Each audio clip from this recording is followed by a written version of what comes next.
So finally guys होइन साथीहरू, आज मैले डे 1 भ्लग स्टार्ट गर्दै गरेको छु।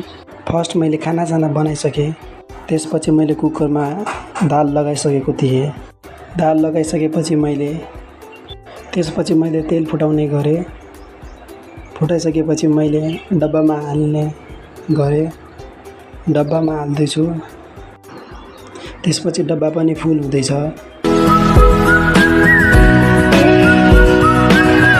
त्यसपछि म प्याज पनि ल्याउन लागेँ। प्याज ल्याइसकेपछि मैले चक्कु ल्याइसकेपछि मैले प्याज काटेर राखेपछि मैले दाल बनाउने गरेँ। दाल बनाउँदा मैले दाललाई पनि भुट्ने गरेँ। दाललाई भुटिसकेपछि त्यसपछि म भाँडा धुन पनि लागेँ। भाँडा धुइसक्दा दाल पनि मैले लगाइसकेको थिएँ।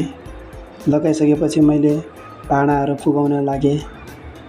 भाँडा फुगाउँदा हल्का उम्लिन थालेको थियो दाल। त्यसपछि पुरा दाल उम्लिन लाग्यो।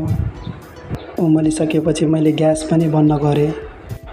आजको लागि यति नै गाइज। भोलि भेटौँला अर्को मिनी भ्लगमा।